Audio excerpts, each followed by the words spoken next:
गाड़ी में बैठो दोनों। वारंट लाया है, गवाह है तेरे पास? हमारे देश में बहुत सारे ऐसे केसेस आता है जहाँ पे बिना वारंट के ही अरेस्ट किया जाता है। हाँ, कुछ केसेस ऐसे होते हैं जहाँ पे वारंट की ज़रूरत नहीं होता। हमारे देश में बहुत सारे ऐसे केसेस आता है जहाँ पे नॉन कॉग्निजेबल केस में और फेक केसेस में लोगों को बिना वारंट के ही अरेस्ट किया जाता है। क्या ये सही है? इसी बात को समझने के लिए आज हम इसी वीडियो में इंडियन कॉन्स्टिट्यूशन का फंडामेंटल राइट्स की राइट टू फ्रीडम आर्टिकल 22 को समझेंगे। नमस्कार, मैं आदित्य मिश्रा आपको हमारे चैनल आदि साइन में स्वागत करता हूं। और इसी आर्टिकल 22 को दो भाग में डिवाइड किया गया है। एक जो अपराध के बाद अरेस्ट किया जाता है और दूसरा जो अपराध करने से पहले डिटेन किया जाता है, जिसको हम पुनिटिव और प्रिवेंटिव डिटेंशन कहते हैं। जब कोई व्यक्ति को अरेस्ट किया जाता है पुलिस के द्वारा तो उनको एक वारंट दिखाना पड़ता है।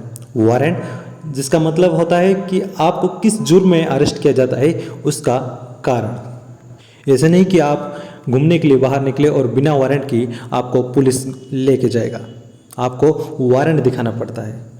बट कुछ केस ऐसे होते हैं जहाँ पे बिना वारंट के भी पुलिस आपको अरेस्ट कर सकता है। वो केस क्या है?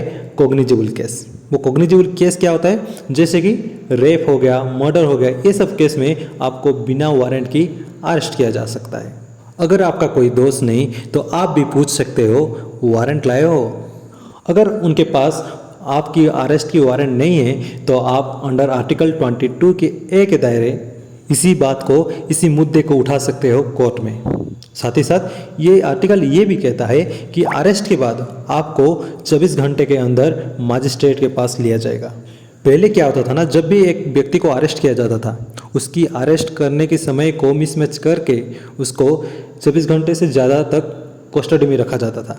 और कस्टडी में तो आपकी आने की खुशी में तो केक नहीं काटा जाएगा, वहाँ पे टॉर्चर किया जाता था।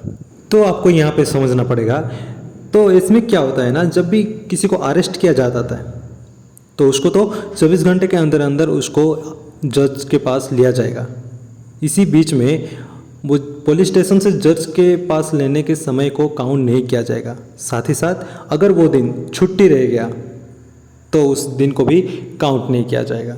और ये हो गया आर्टिकल 22 की दूसरा राइट। और ये थर्ड राइट में ये कहा गया है कि आपके पास ये अधिकार है कि आप किसी को भी आपकी वकील के हिसाब से चुन सकते हो। ये आपका अधिकार है, ये आपकी राइट्स है कि आप किसी भी वकील को आपकी केस में लड़ने के लिए चूज कर सकते हो।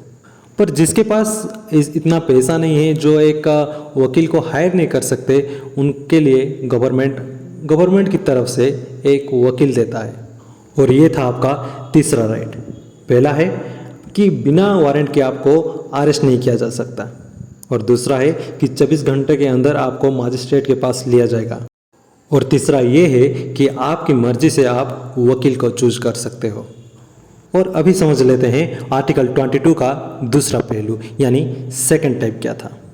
प्रिवेंटिव डिटेंशन, यानी अपराध करने से पहले किसी को भी अरेस्ट किया जा सकता है, वो भी शक के आधार पर। अगर मान लो किसी के द्वारा अगर समाज के ऊपर एक बुरा असर पड़ रहा है, समाज के अंदर डिस्टर्बेंस क्रिएट हो रहा है, इसी आधार पर इसी शौक में उसको डिटेन किया जा सकता है। मान लो समाज के अंदर कोई एक हेट स्पीच फैला रहा है, कोई एक रूमर्स फैला रहा है, तो उसको बिना वारंट के ही अरेस्ट किया जा सकता है और वो बिना ट्रायल के 3 मंथ तक कस्टडी में रखा भी जा सकता है। अगर किसी के लिए समाज में डिस्टर्बेंस क्रिएट होने वाला है या हो रहा है, उसको कस्टडी में लिए बिना ही उसको हाउस अरेस्ट किया जा सकता है। ये प्रिवेंटिव डिटेंशन बस 3 महीनों के लिए नहीं, उससे ज़्यादा भी किया जा सकता है। और कुछ समय में हम ऐसे भी केसेस देखते हैं जहाँ पे ये प्रिवेंटिव डिटेंशन को राजनीतिक फ़ायदा के लिए भी यूज़ किया जाता है, और बहुत समय में ये कानून सही भी साबित हुआ है। अगर कोई धर्म और जाति को लेके कुछ भाषण दे रहा है और वो भाषण के लिए समाज में एक बुरा असर पड़ रहा है, समाज में वायलेंस क्रिएट हो रहा है, तो थोड़ी ना पुलिस और वारंट की वेट करेगा। बिना चार्जेस, बिना वारंट और बिना ट्रायल के उसे अंदर रख सकता है। ये था राइट टू फ्रीडम का आर्टिकल 22। फंडामेंटल राइट्स की सीरीज को कंटिन्यू करते हुए मिलते हैं और एक वीडियो में। तब तक ये चैनल को सब्सक्राइब कर देना और इस वीडियो को शेयर कर देना, ताकि लोगों को अपने अधिकार के बारे में पता चले और किसी को अपनी अधिकार के लिए झुकना ना पड़े। जय हिंद।